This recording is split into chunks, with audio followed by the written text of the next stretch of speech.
So I had these moments in, burst of energy where I was like, I'm going to clean the entire house today. I'm going to do all of this today. And then I would burn out and then I would be like, oh, I can't do anything. And so I went through these sort of ebbs and flows of like energy and productivity. And he was starting to notice that. And he was like, okay, well, one, let's slow down. When it came to what I wanted to do, if it was something I was super passionate about and something I really wanted to do, then I did have some energy to be able to manage that and initiate the task. But when it was coming to things I didn't want to do, like laundry and dishes, it would just be neglected. And so it really took us sitting down and having a conversation about where I'm at, how my brain works, and also just adding in that accountability part, because he knows if I don't remind her, she might forget, or if I don't follow up on this, it might not get done. So we really had to sit down and have a conversation about how I can be present in the house and how I can make sure things are getting done without burning out.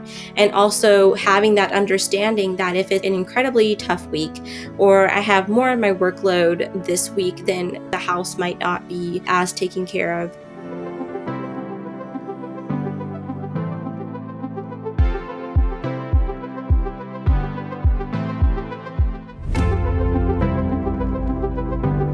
Welcome to the Unfiltered Minds Podcast, the only culturally diverse podcast where we discuss ways to destigmatize mental health, as well as promote self-seeking behaviors amongst our youth and family members struggling with ADHD or depression.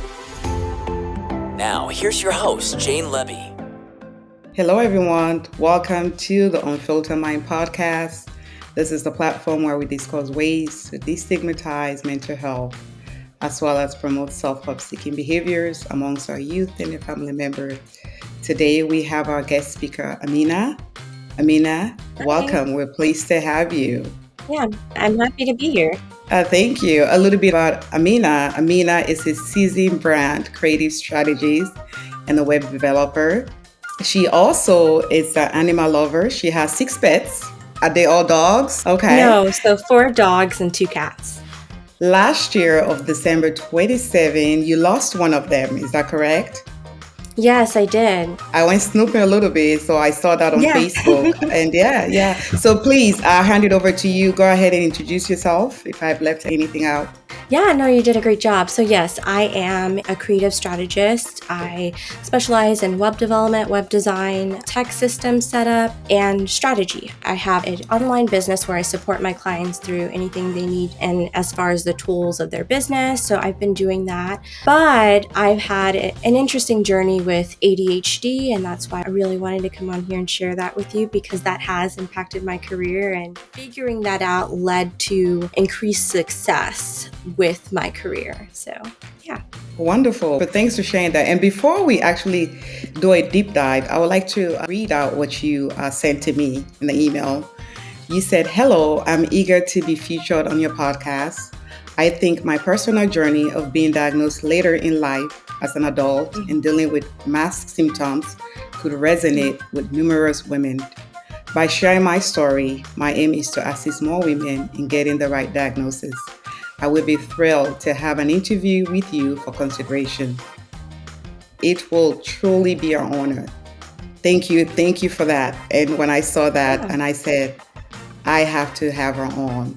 Great. So tell us, what age were you diagnosed with ADHD? I was diagnosed at 21 years old.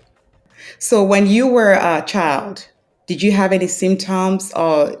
Yeah, so I experienced a lot of different symptoms.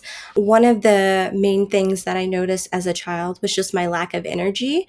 I could never get enough sleep. I could never really have this limitless energy to do anything. And I was a child, so I was like, this is a little weird. But yeah, and I also had trouble initiating. Well, I was really good at initiating tasks, but finishing them and following through and just getting the willpower and the motivation to do tasks, I really struggled with that as a child. Research have also shown symptoms were masked in childhood due to protective influences. A parental organization, you probably have a parent that was on top of things, guidance, your grades were good. So if your grades were good, your parents really don't see those symptoms because of your For grades sure. were good. Okay, Yeah. so with that parental guidance, basically micromanaging everything, and sometimes that can be missed and later get diagnosed at a late age. But it seems like you struggle with that, and it was later diagnosed. How did that affect you, college-wise, when you were in college? Yeah, so that's very interesting.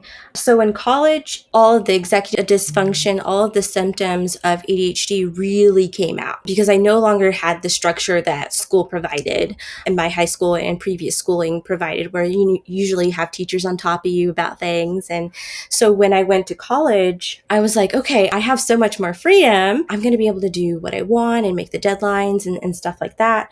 So I ended up doing a lot worse and I had to seek help out to my college. And I ended up dropping out because I was like, okay, this isn't working for me. I did seek resources through like my university's disability access, but I was just finding that, and that at this time I had no idea that I had ADHD. I was just finding that it wasn't working for me. I was getting treatment and therapy in college for depression and anxiety, which I had been diagnosed with severe depression and anxiety in high school at 16. So I was getting ongoing treatment for that in college, but I was finding nothing was working because that wasn't really the root of the problem. It's funny you said that because also I was reading an article. ADHD is usually most of the time it's misdiagnosed either with depression or anxiety disorders. Yeah. My journey started off with I was hospitalized at 16 in a psychiatric hospital, and the diagnosis that came out of that was severe depression, anxiety. And what I was experiencing around that time is a lot of exhaustion, a lot of burnout, a lot of feeling pressure from the expectations that were on me, pressure to perform. Because I'd always been, up until high school, I'd always been one of those gifted students in gifted programs. My teachers were like, oh, she's going to do great. You know, she's doing great in school. She has the good grades. When I got to high school, I started to feel the pressure of that. And then that led to me getting diagnosed. And since then, I had 3 hospitalizations in high school where I was dealing with the severe depression, anxiety. But now that I know that I have ADHD, I just look back on that like, wow, I totally wish it wasn't missed. Like it was, I think, especially for young girls, you know, physicians might be very quick to put that depression, anxiety label on it and just call it that. But it is definitely something. And it's even crazier. My brother got diagnosed before I did. so, Oh, how old was your um, brother? so he was around that age, 15, 16. Yeah. He got Oh, diagnosed wow. and I did. Yeah. Just because women tend to show the more inattentive side of ADHD and boys, the more like hyperactive. So, yeah. Right. Also, I was reading some articles also on the CDC. It does because the inattentive type of ADHD, it's mostly misdiagnosed and it's mostly found in women. Yeah. Now you said that ADHD itself is attention deficit hyperactive disorder. They have 3 subtypes of Right. ADHD. They have inattention, which you are easily distracted, trouble paying attention. Right. And then they have the hyperactive type and impulsive type, which you just mentioned is mostly seen in boys. Yes. Yes. Overactive, restlessness, frequent interruption. You can see that in boys. And they have the combined type. Now I'm curious, what type Yeah. of ADHD were you diagnosed with? So at the time, I was diagnosed with the inattentive type of ADHD, mostly inattentive, forgetful. You did mention your goal is to assist more women in getting the right diagnosis, right? Hmm. Walk us through how that affected you when you didn't know what was going on. You were diagnosed with depression, and that whatever you did, whatever treatment you had undergo for depression wasn't working. How did that make you feel? I would say my entire journey getting this diagnosis of ADHD, but sort of it being my previous diagnoses being misguided, it was so overwhelming. It was so difficult to me, especially as a child. I was trusting the adults in my life to know, to understand what I was going through and just get it. But that wasn't the case. So when I went through my treatment for depression, anxiety, I was given medication, I was given therapy, I was given everything a child could have been given to address those things. I was put on numerous medications that just weren't working for me, or making me jittery, or they were just not improving my mood, making the mood swings worse. So before I left high school, I told my therapist, hey, I'm a little worried. I'm a little worried about what's going to happen in college. I don't think we're taking the right path. I'm really having a lot of trouble with focus. I'm having trouble keeping on task. I'm having trouble organizing my life. And that's where my anxiety is coming from. That's where my depression is coming from, because I feel like I'm letting my mom down. I feel like I'm letting the people who were supporting me down. So I was like, this is where I am right now. I really think it's a focus issue.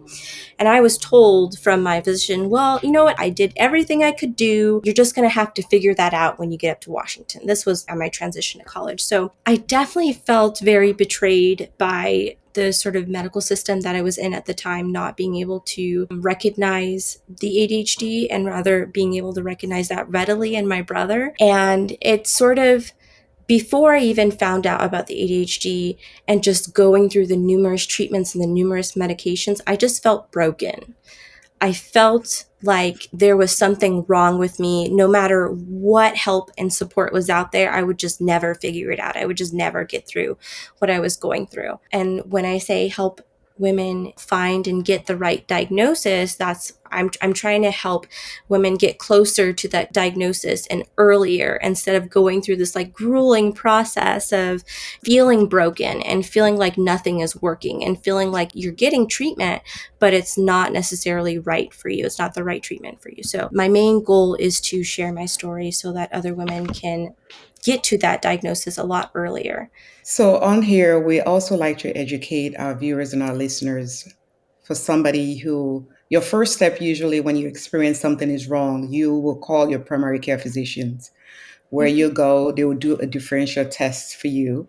And then most likely they're going to refer you to a therapist or psychologist or a psychiatrist.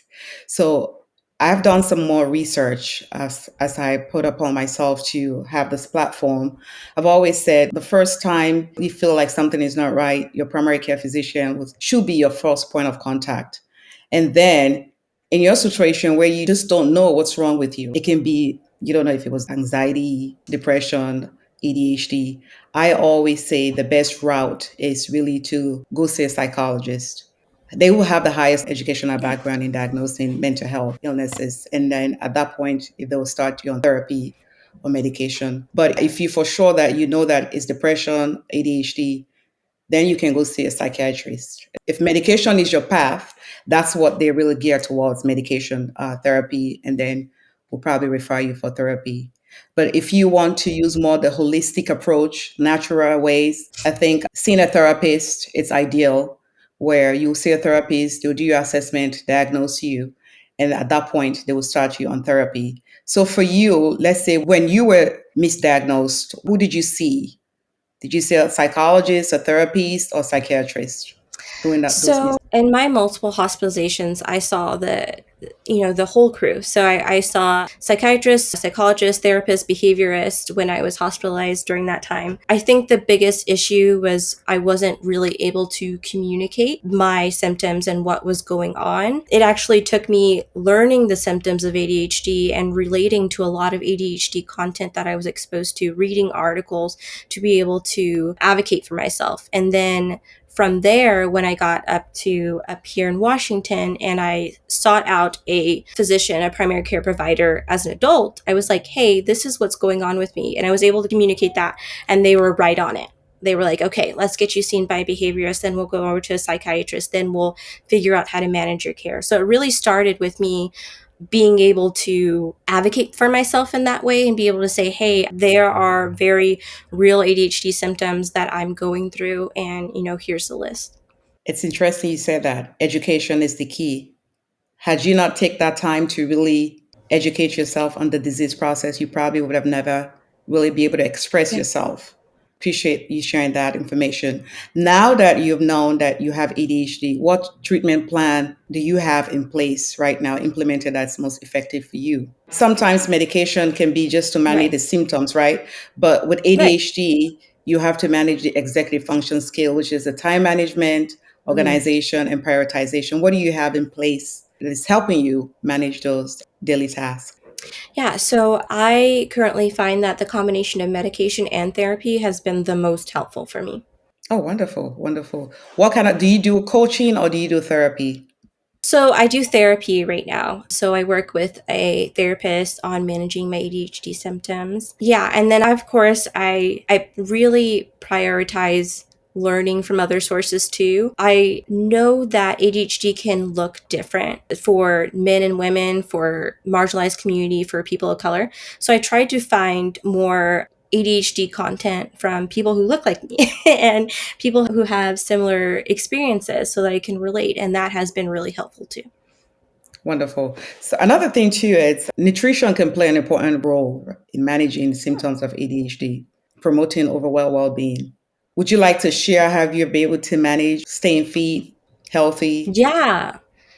So I also, in combination with my therapy, I also work with a dietitian just because a lot of my sort of binge eating symptoms and cravings are because of low dopamine, because I'm seeking dopamine. And so I also work with a dietitian who kind of helps me figure out how to navigate that with ADHD.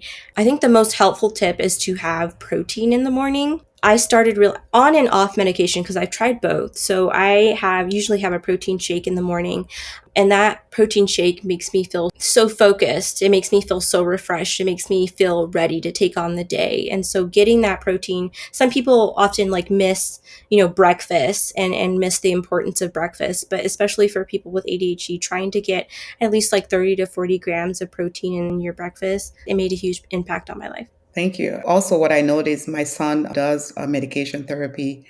What happens is when he takes the medication, he has certain window time period that he Hmm. does not eat, and then it picks up at night. Did you Hmm. experience that with the medication? Like you go all day without eating because For of the medication? sure.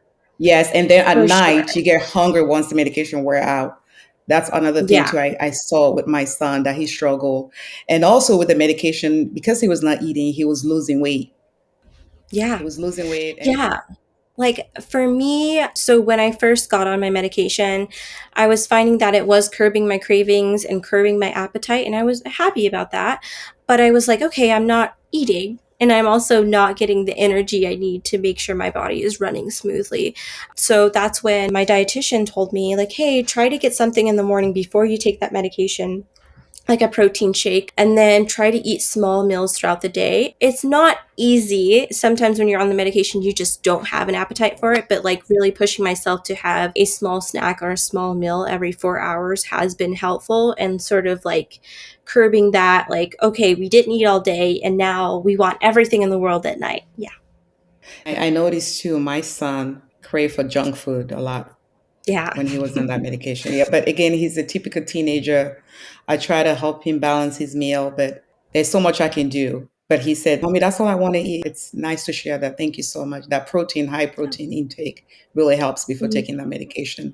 We're talking about parenting, right? Did your parent have a conversation with you about mental health when you guys were growing up? No, there was very little talk, especially in the South and Southern states. There's very little talk about mental health. And what I found was when I was first going on my journey, when I first got diagnosed with depression, anxiety, my mom was kind of shocked. She kind of didn't understand what was going on. And she always felt like depression and anxiety was a sort of grown up problem. It was an adult problem. So she kind of carried that perspective through my childhood.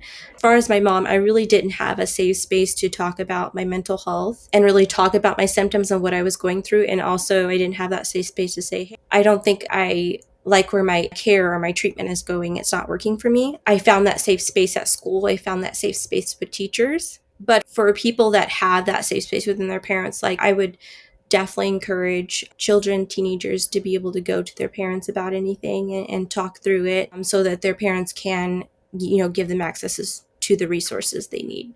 And you also mentioned something about the stress and everything, expectation with school, with family members, when you thought it was just too much for you. When do you think parents should start having those conversations at home? Just checking up on their kids, especially if this is something we struggle with in the Black and Brown community. When do you think we should do those daily checkup with our kids? Like you were stressed, right? You knew something was wrong, but you couldn't figure things out.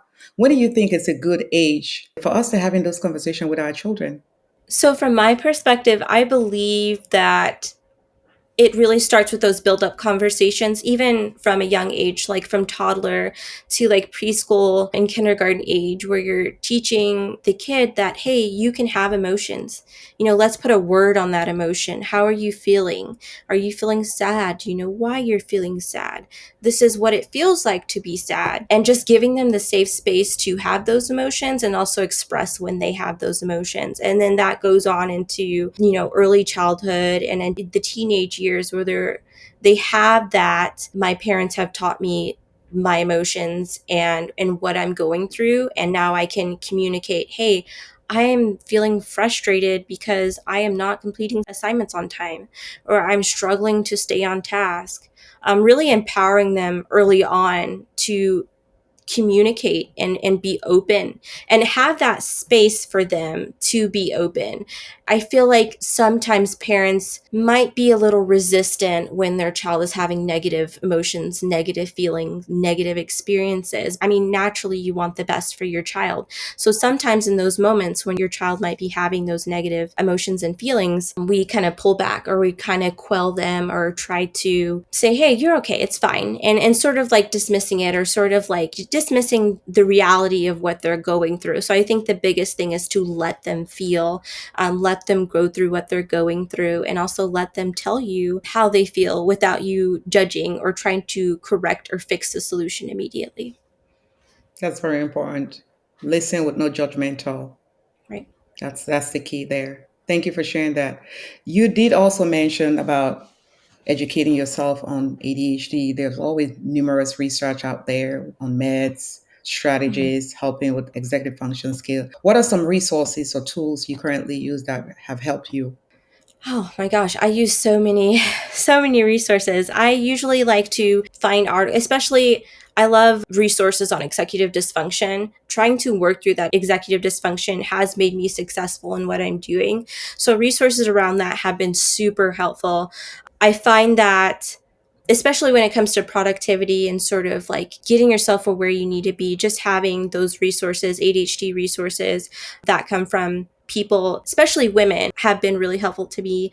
I've also utilized social media platforms like Facebook, Instagram, and TikTok to get information. My diagnosis and my journey started with me looking at ADHD content on TikTok and seeing the stories of other women who had masked all throughout their childhood and their ADHD symptoms got worse in adulthood. So there's a lot of different resources. I would encourage people to take, although I encourage you going through your primary care provider too, maybe taking an assessment online, an ADHD assessment. Like I said, you should definitely refer back to your primary care provider on, anything that you go through, but taking an assessment and see what fits you, what doesn't, sort of the complete story, not even complete, but a story to tell and be able to communicate that to your physician. Wonderful. So let's talk about work and ADHD. Work and ADHD, how is that playing out? How do you help? I'm originally from Africa in the Black Brown community. Because of the stigma and negative perception around mental health, a lot of people are going undiagnosed. They don't want to be labeled. And one of the reasons why you hear a lot in the community is like they will tell you, well, if you're a label, it's going to be on your record, you're not going to be successful. Well, Yeah. you're here, you're a developer, very successful. Any words of encouragement that you can give to parents who don't want to have their kids diagnosed or scared or they're not educated about the disease process itself, thinking if their kid ever get diagnosed with ADHD, that's the end for them. What Yeah. would you say? So I think early intervention really helps. It really helps kids learn how to manage their ADHD symptoms so that when they go off to college or when they go off into adulthood, they have the tools in their tool belt to navigate ADHD. But I will say, as someone who was later diagnosed in life, just educating myself and advocating for myself has been most helpful in getting the treatment I need, figuring out how do I manage myself, how do I manage my executive dysfunction. There is a light at the end of the rainbow. Like you can manage it. Even if you're like in high school and your child has a diagnosis, like they can figure it out. There's so many resources available to help you manage the symptoms, help you get where you want to go, help you be successful. So I really would say The biggest thing comes from spotting it and addressing it and educating yourself on it. Once you see that my child has been diagnosed, okay, how are we going to go about this? How do I take in consideration how their brain works when I'm setting things up for them, or when I'm like wanting to send them off to college or wanting to send them out into adulthood? What's going to best prepare them in a way that works for their brains? Nice. Let's talk about ADHD and being in a relationship or being married. You're married, is that correct? Yes, I am married. Okay. So how does that play out? Because I know my son, I'm always on him. Close the cabinet, close the lotion. How is that playing out in your Yeah. marriage? Um, So what's also interesting about ADHD is it's very much on a spectrum. It's very dynamic. So I had these moments in, burst of energy where I was like, I'm going to clean the entire house today. I'm going to do all of this today. And then I would burn out and then I would be like, oh, I can't do anything. And so I went through these sort of ebbs and flows of like energy and productivity. And he was starting to notice that. And he was like, okay, well, one, let's slow down. When it came to what I wanted to do, if it was something I was super passionate about and something I really wanted to do, then I did have some energy to be able to manage that and initiate the task. But when it was coming to things I didn't want to do, like laundry and dishes, it would just be neglected. And so it really took us sitting down and having a conversation about where I'm at, how my brain works, and also just adding in that accountability part, because he knows if I don't remind her, she might forget, or if I don't follow up on this, it might not get done. So we really had to sit down and have a conversation about how I can be present in the house and how I can make sure things are getting done without burning out. And also having that understanding that if it's an incredibly tough week or I have more on my workload this week, then the house might not be as taken care of. But overall, my husband has been really understanding. Also, he went to school for psychology, so he's very well versed in like mental health and ADHD. And so he kind of helps me be a little bit easier on myself. I really like having that accountability. I really like having him say like, hey, I think you're being a little too hard on yourself. You know how your brain works. You know how you are. You only have so much energy in the day. Maybe you're putting too much on yourself. I really appreciate having that partner accountability. I feel like in similar ways, parents can definitely be that for their child, to be there and say, hey, I know where your brain is at. Let's have a talk about it. Maybe I want you to do this chore, or maybe we need to take this chore off of you if your child is doing chores, or, how can we work together to manage the house? I think that's a very important conversations that parents can have with their children. Wow, that's amazing. That's amazing. So, do you do web developing? How can our viewers or listeners, if they want to get in contact with you, how can they find you? Have a website? Yeah, no. The best thing is to contact me on LinkedIn. I'm currently reconstructing my website. The best way to reach out is to go to LinkedIn and search up Amina Eastep. It's Ameena, Eastep, Eastep, and you can find me there to contact me about any project. My specialty is creative strategy, so I do a bunch of things in that. And so if you're needing help with your business or needing help figuring out how to organize your business or how to navigate the sort of digital landscape of today, then I would definitely get in contact. I don't bite. I'm currently taking projects, so I'm really excited to meet all of you. And I'd love to get in contact with anyone else that has ADHD, any other ADHD entrepreneurs. That is my passion, empowering ADHD entrepreneurs. Yeah. Trust me, there are a lot of them on here. I have a production team. I was hoping to have one videos a week, but it seems like we're going to have two a week. I have a lot of guests and I want to be able to publish the videos on there. We do ask that you please follow us on Facebook, Instagram, YouTube as well. We're on the podcast, Apple Podcasts, Google Podcasts, Spotify, and we will tag you in the videos as we publish them. So if you can do that and share, just spread the word, because this is what we want to do here, is have a lot of representation, people of color, Black, brown, culturally diverse, because we do believe here, as we come together and share our authentic stories, our viewers and our listeners will resonate with those stories and just give them hope. We want people to strive to be the best version of themselves. And the only way they can do that is to hear from people like you. That in the community doing great things, a web developer, and have Dogs, how many dogs? I can't even do it with one dog. How do you do it, girl? Tell me. Yeah, it's a lot. Managing a multi-dog household has been challenging, but it's very rewarding. And I'm sure parents would say that about their children. There might be a lot of parents out there, even with ADHD, parents with ADHD that are managing multiple children and trying to juggle that. I mean, at the end of the day, it can be a lot, but it's very rewarding. And I try to show up authentically for all of my animals and keep in mind the work that I do and sort of having that like work-life balance so that I am able to do the work and I'm doing all the client projects and stuff like that, but I am able to pour love into them and be present for them. So yeah, I would say it's very rewarding. Yeah. Yeah, that's amazing. Amina, we just want to thank you on behalf of the Unfiltered Mind podcast. We want to amazingly thank you for your time, for joining us and sharing your story and helping people to just give them hope and just building a community of support. Thank you so very much for joining us. Thank you for listening to Unfiltered Minds podcast.